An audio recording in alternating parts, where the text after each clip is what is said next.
তুমি যদি মুখে যিশুকে প্রভু বলিয়া স্বীকার করো এবং হৃদয়ে বিশ্বাস করো যে ঈশ্বর তাহাকে মৃতগণের মধ্য হইতে উত্থাপন করিয়াছেন, তবে পরিত্রাণ পাইবে। কারণ লোকে হৃদয়ে বিশ্বাস করে ধার্মিকতার জন্য এবং মুখে স্বীকার করে পরিত্রাণের জন্য। কেননা শাস্ত্র বলে, যে কেহ তাহার উপরে বিশ্বাস করে সে লজ্জিত হইবে না। তারপর কারণ যিহুদি ও গ্রীকে কিছুই প্রভেদ নাই, কেননা সকলেরই একমাত্র প্রভু। যত লোক তাহাকে ডাকে সেই সকলের পক্ষে তিনি ধনবান। কারণ যে কেহ প্রভুর নামে ডাকে সে পরিত্রাণ পাইবে। এরপরে একটি গুরুত্বপূর্ণ কথা বলছেন, তবে তাহারা যাহাকে বিশ্বাস করে নাই কেমন করিয়া তাহাকে ডাকিবে, আর যাহার কথা শুনে নাই কেমন করিয়া তাহাতে বিশ্বাস করিবে, আর প্রচারক না থাকিলে কেমন করিয়া শুনিবে। গুরুত্বপূর্ণ কথা না? আর প্রেরিত না হইলে কেমন করিয়া প্রচার করিবে। যেমন লিখিত আছে, যাহারা মঙ্গলের সুসমাচার প্রচার করে তাহাদের চরণ কেমন শোভা পায়। যাহারা মঙ্গলের সুসমাচার প্রচার করে তাহাদের চরণ কেমন শোভা পায়। কিন্তু সকলে সুসমাচারের আজ্ঞাবহ হয় নাই। হ্যাঁ, প্রচারের কথা বলা হচ্ছে, সবাই তো বিশ্বাস করবে না, আজ্ঞাবহ হবে না। কারণ যিশাইও কহেন, হে প্রভু, আমরা যাহা শুনিয়াছি তাহাকে বিশ্বাস করিয়াছে, অতএব বিশ্বাস শ্রবণ হইতে এবং শ্রবণ খ্রিস্টের বাক্য দ্বারা হয়। কিন্তু আমি বলি, তাহারে কি শুনিতে পায় নাই? পাইয়াছে বই কি। তাহাদের স্বর ব্যক্ত হইল সমস্ত পৃথিবীতে, তাহাদের বাক্য জগতের সীমা পর্যন্ত। এইখানে ঈশ্বর তার বাক্য আমাদের জানতে সাহায্য করছেন। চোখ বন্ধ করি, মাথা নত করি। প্রভু যিশু, তোমার বাক্য যা আমরা পাঠ করেছি প্রভু, শুনেছি, গ্রহণ করেছি, প্রত্যেককে আশীর্বাদ করো। যিশু নামে চাই, আমেন। আমরা সকলে এই বাক্য শুনেছি এবং সকলে এই বাক্য বিশ্বাস করছি এবং গ্রহণ করেছি। এবং যখনই আমরা জলদীক্ষা নিই তখনই এই বাক্য আমাদের সকলকে বলা হয়ে থাকে না, যে কারণ তুমি যদি মুখে যিশুকে প্রভু বলিয়া স্বীকার করো, প্রভু বলিয়া স্বীকার করো। আজকে যিনি আমাদের মধ্যে জলদীক্ষা নিতে চলেছেন, তিনি তার জীবনে প্রভু যিশুকে প্রভু বলে তিনি স্বীকার করেছেন। এবং এই সঙ্গে সঙ্গে আরেকটি কথা বলা হচ্ছে, যে হৃদয়ে বিশ্বাস করো। কি বিশ্বাস করবে?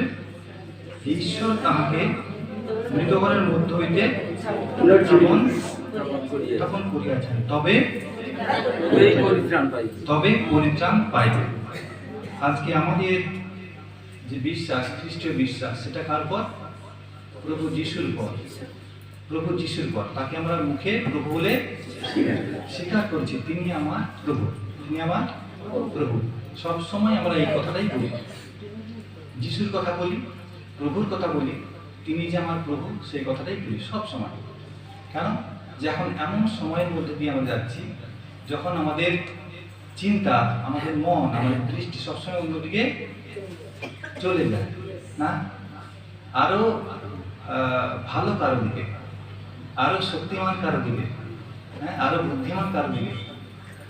কিন্তু তার বাক্য আমাদের ঈশ্বর দিয়েছেন, যে বাক্যে লিখেছেন তিনি সকলের প্রভু, সেই বাক্য আমাদের দিয়েছেন, যে পরিষ্কার করে তিনি এখানে বলছেন, হ্যাঁ, যে সকলেরই একমাত্র প্রভু, তিনি একমাত্র প্রভু, আর কোনো প্রভু নেই, আর কোনো প্রভু নেই, তিনি একমাত্র প্রভু। সেই প্রভুকে যখন আমরা জেনেছি, তাকে বলছে, তাকে তোমার মুখে স্বীকার করো আর হৃদয়ে বিশ্বাস করো যে ঈশ্বর তাহাকে মৃতগণের মধ্য হইতে উত্থাপন করিয়াছেন। এই বিষয়টা অনেক সময় আমরা অত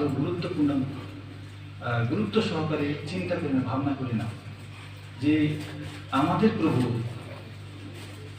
কেমন প্রভু। আমাদের প্রভু কেমন? আজকে যখন আমরা দেখি যে অনেকে অনেক প্রভুর কথা বলে, অনেকে অনেক মহান কথা বলে, অনেকে অনেক সুন্দর কথা বলে, অনেকে অনেক জ্ঞানের কথা বলে, অনেকে অনেক দর্শনের কথা বলে, যুক্তির কথা বলে, হ্যাঁ বলে না?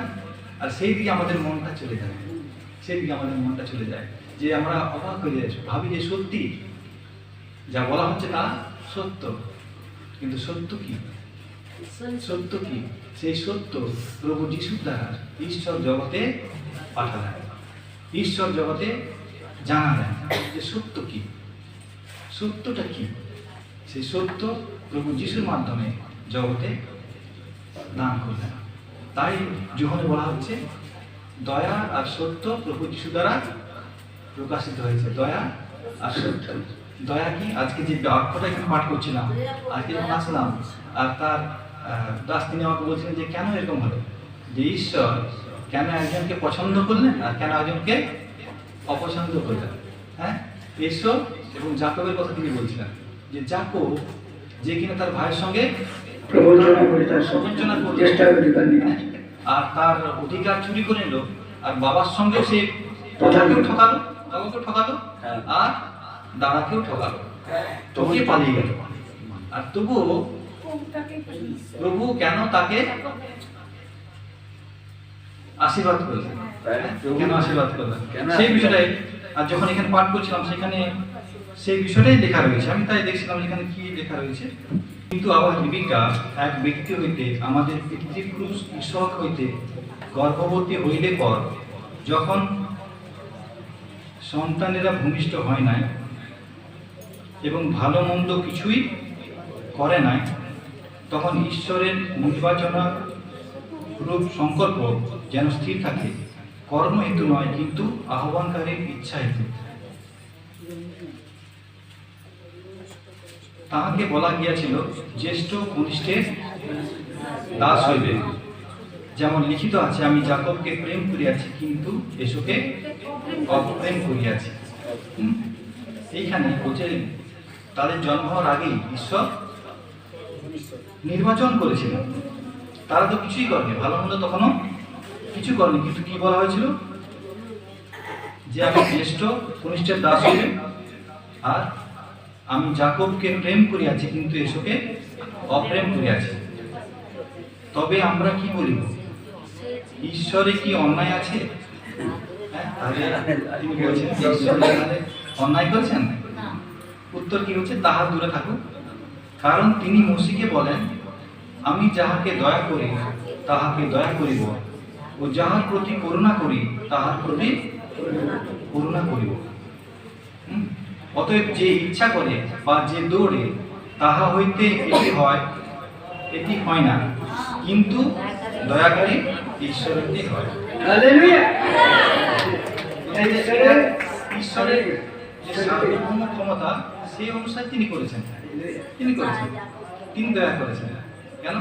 কেননা শাস্ত্র ফরনকে বলে আমি এই জন্যই তোমাকে উঠাইয়াছি যেন তোমাতে আমার পরাক্রম দেখায়, আর যেন সমস্ত পৃথিবীতে আমার নাম কীর্তিত হয়। মিশরের রাজা যে ফরন, এই ফরন সবসময় যে ঈশ্বরের কথা সে অবাধ্য হচ্ছিল। কতবার? অনেকবার। আর যতবারই অবাধ্য হচ্ছিল ততবারই ঈশ্বরের শক্তি সে দেখতে পাচ্ছিল, যে ঈশ্বর কিভাবে তার দেশের মধ্যে তার শক্তি প্রদর্শন করছে। তবুও তিনি বিশ্বাস করেন আর ফিরেন নেন। যে এটা কেন হয়েছিল, কেন সে এত কঠিন হৃদয় হয়েছিল?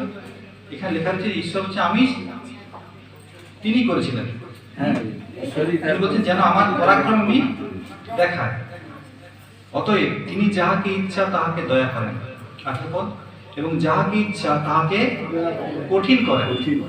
যাকে দয়া করার তিনি দয়া করেন, আর যাকে কঠিন করার কঠিন করেন। তাহলে 19 পদে কি বলছে, ইহাতে তুমি আমাকে বলিবে, তবে তিনি আবার দোষ ধরেন কেন? কারণ তাহার ইচ্ছার প্রতিরোধ কে করে? তাহলে ঈশ্বর যদি এমন করেন তার ইচ্ছার প্রতিরোধ কে করতে হবে? তাহলে তিনি আবার দোষ ধরছেন কেন?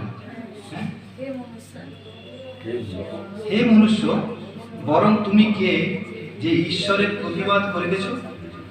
নির্মিত বস্তু কি নির্মাতাকে বলিতে পারে, আমাকে এরূপ কেন করিলে? কিংবা কাদার পরে কুম্ভকারের কি এমন অধিকার নাই যে একই পিণ্ড হইতে একটি সমাদরের পাত্র আর একটি সমাদরের পাত্র বলিতে পারে? হ্যাঁ, অনাদরের পাত্র বলিতে পারে। আর ইহাতেই বা কি, যদি ঈশ্বর আপন ক্রোধ দেখাইবার আপন পরাক্রম জানাইবার ইচ্ছা করিয়া বিনা স্বার্থে পরিপক্ক ক্রোধ পাত্রদের প্রতি বিপুল সহিষ্ণুতায় ধৈর্য করিয়া থাকেন, এবং এই জন্য করিয়া থাকেন যেন সেই দয়াপাত্রদের উপরে আপন প্রতাপ ধন জ্ঞাত করেন, যাহাদিগকে প্রতাপের নিমিত্ত পূর্বে প্রস্তুত করিয়াছেন, আর যাহাদিগকে আহ্বান করিয়াছেন কেবল জিহুদীদের মধ্য হইতে নয়, পরজাতীয়দেরও মধ্য হইতে আমাদিগকেই করিয়াছেন। তাহলে এটা কেন হয়েছে? যে ঈশ্বরের যে মহা দয়া অনুগ্রহ, সেটা এখানে বলছে আপন প্রতাপ ধন যেন জ্ঞাত করতে পারে, জানাতে পারেন, নিজেকে যেন প্রকাশ করতে পারেন সর্বজাতির কাছে। এখানে বলা হচ্ছে কোনো জিহুদি গ্রিক কোনো কিছুই প্রভেদ নেই। কি বলছে? কোনো প্রভেদ নেই, কোনো ফারাক নেই। জিহুদের মধ্য হইতে নয়, পরজাতীয়দের মধ্য হইতে আমাদিগকে করিয়াছেন, যে আমাদের সবার প্রতি তিনি করেছেন। পরজাতীয় বলতে সেই জিহুদ জাতিবাদী আর যত জাতি পৃথিবীতে সবার প্রতি এই দয়া করেছেন। যেমন লেখা আছে কি, যাহারা আমার প্রজায় নয় তাহাদিগকে আমি নিজ প্রজা বলিব। কেন করেছেন? যে যারা আমার প্রজা নয় তাদেরকে ঈশ্বর বলছেন আমি তাদেরকে কি বলবো? নিজ প্রজা বলবো, 25 পদে। এবং যে প্রিয়তমা ছিল না তাহাকে প্রিয়তমা বলবো, সে আমার প্রিয়। আর যে স্থানে তাহাদিগকে বলা গিয়েছিল তোমরা আমার প্রজা নও, সেই স্থানে তাহাদিগকে বলা যাইবে জীবন্ত ঈশ্বরের পুত্র। এই জন্য করেছেন যেন সবাই, যে কেউ হতে পারে, সবাই সেই ঈশ্বরের পুত্র এবং কন্যা হতে পারে। এই জন্যই এই ঘটনাগুলো ঘটেছে, যে একজনকে তিনি দয়া করেছেন আর একজনকে তিনি কঠিন করেছেন, যেন সেই কঠিনতার মধ্যে সর্বজাতির কাছে, সর্বলোকের কাছে তার দয়া, তার প্রেম প্রকাশিত হয়, যেন সবাই আমরা ঈশ্বরের সন্তান হতে পারি, সবাই আমরা ঈশ্বরের সন্তান হতে পারি। সেইখানে বলা হচ্ছে সেই স্থানে তাহাদিগকে বলা যাবে জীবন্ত ঈশ্বরের পুত্র। হ্যাঁ, জীবন্ত ঈশ্বরের পুত্র। এই জন্যই এটা হয়েছে, এই জন্যই এটা হয়েছে। আর তারপরে এই পরবর্তী যে পদগুলো পাঠ করলাম 10 অধ্যায় পরপর যদি পাঠ করেন, ঈশ্বর তার বাক্য কেন দিয়েছেন সেই বাক্য বুঝতে আমাদের সাহায্য করবেন। কেন? যেখানে বলা হচ্ছে যে যিশুই হচ্ছেন প্রভু। কেন তিনি প্রভু? হ্যাঁ, কেন তিনি প্রভু? লেখা রয়েছে যে সব কিছুই তার মাধ্যমে সৃষ্টি করা হয়েছে, আর তিনি যে প্রভু, তার ক্ষমতা তিনি প্রকাশ করেছেন সব কিছুর ঊর্ধ্বে, সমস্ত সৃষ্টির মধ্যে তিনি প্রকাশ করেছেন। আর এই জন্য বলা হচ্ছে যদি তুমি মুখে এই যিশুকে প্রভু বলে স্বীকার করো, মুখে স্বীকার করো আর হৃদয়ে বিশ্বাস করো যে ঈশ্বর তাকে মৃতপ্রাণের মধ্য থেকে উত্থাপন করেছেন, তাহলে পরিত্রাণ পাবে। আর সেইভাবে আজকে যিনি